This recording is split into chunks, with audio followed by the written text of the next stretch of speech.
Shalom Rastafari, Assalamu Alaikum. Peace to the kings and the queens of the earth. How's everybody doing today on Tuesday? Again, it is November. A lot of awareness this month being brought to mental health again. And just want to give a shout out to all the men out there who are just struggling, who are trying to heal, who are trying to be the best they can every day. Keep on going, keep on pushing, and you are valued. This talk, though, was also about an anniversary, a massacre, another terrorist attack, so to speak, on black people. And it was an anniversary, and it's kind of, it's kind of hit home as far as, this being like an election day or this being a voting day usually. And we have never really talked more about some of the things that we had to go through as a black nation just to vote. Just to be real, I remember my mom not being able to vote until she was about 26. And no one really, as far as black women, I think they weren't even able to vote till 1968. And every time you tried to exercise your vote, you were met with serious resistance. You were met with death, damn near. You met with some of the things that were literally making, people scared to even exercise their vote. And on this week, and it's called the Ocoee Massacre, Ocoee Massacre, the OC Massacre, I'm sorry. And I kind of took personal about it because right now, I'm in the South, so this happened in Florida.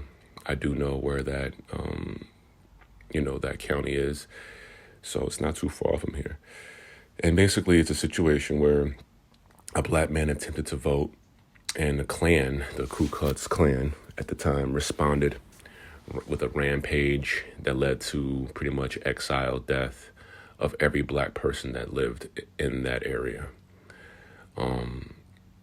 There were people who were taken out, and they just ravished their entire families and hung them from trees in the middle of everybody. They attacked everything. And when we tried to literally defend ourselves, with guns and shooting back, they just came back with more force and called in reinforcements from around the area. And again, massacred us, raped, pummaged, and killed a lot of people just for trying to exercise their right to vote. And matter of fact, one of the biggest names of it, I read about it, his name was Julius Perry. They call him July, but his name was Julius Perry. And literally, it's just a sad story. It's a really sad story. Him and Most Norman, who were pretty much just trying to register themselves to vote, and were met with crazy resistance and literally taking out, and this is in the Tampa area, so they were just taken out in their entire town just to exercise their right to vote. And these were just the one of the many, many terrorist attacks that have happened by this creeping coup, by this disgusting ideology that these people were having, and they still have to this day. This is why I tell people that we are at war. And this is something that no one really talks about much, because of the fact that if we continue to talk about the history, it makes certain people feel a certain way. Well, imagine how it makes us feel in a certain way. How we in this side couldn't even vote without being killed.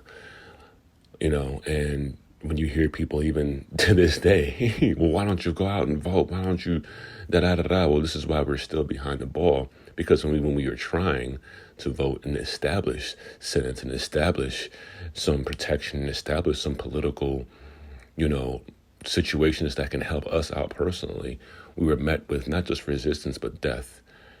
So no other people in the American history were met with that much, resistance. No one.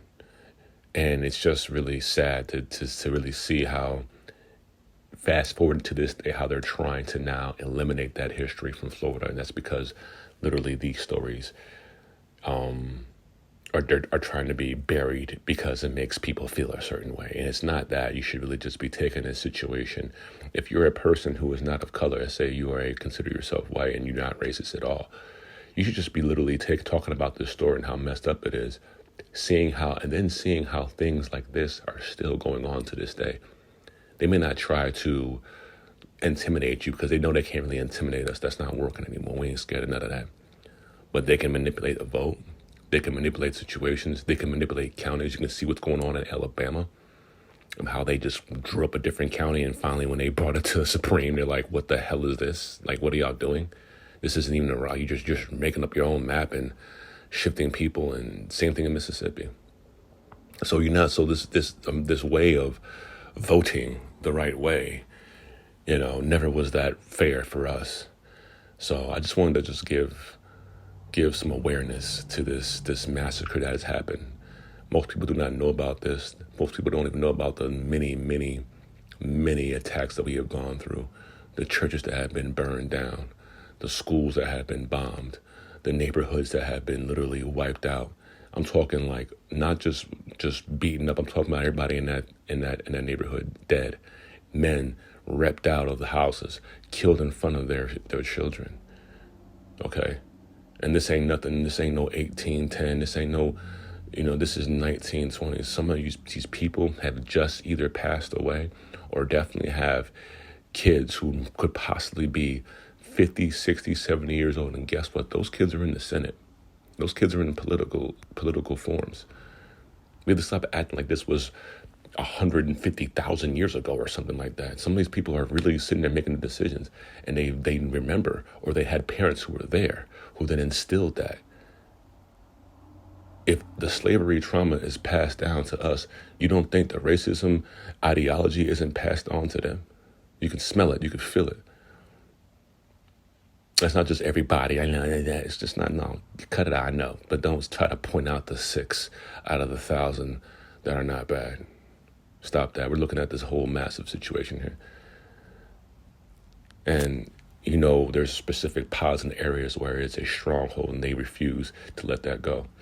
And there's areas where people have been completely, changed. No matter what color they are. They ain't not for this. There's plenty of people who consider themselves white. They ain't for none of this shit at all. They literally hate it. They want to do everything they can to prevent it, and they don't tolerate it at all. And they're still proud of who they are, but they also know the history of it, and they like, yeah, that's fucked up. And they're definitely not going around thinking that they're superior to anybody. So again, just wanted to give some awareness to the OC massacre here in Florida. It actually happened outside of Tampa Bay, on the other side of where I'm at. But I just wanted to give some awareness to situations where when we just tried to vote, we were pretty much murdered. And it's way more than the Tulsa Black Wall Street massacres. It's way more than that. I can go on days and days and days about, hundreds to thousands of attacks that have happened to us over the time period of us just literally living our lives, trying to vote, and even separating. It wasn't like we were trying to integrate during these times. We were separating ourselves and getting our own land and getting our own things. And it was just taken away from us sometimes for no reason. So, have a great Tuesday. Hope to talk to y'all soon.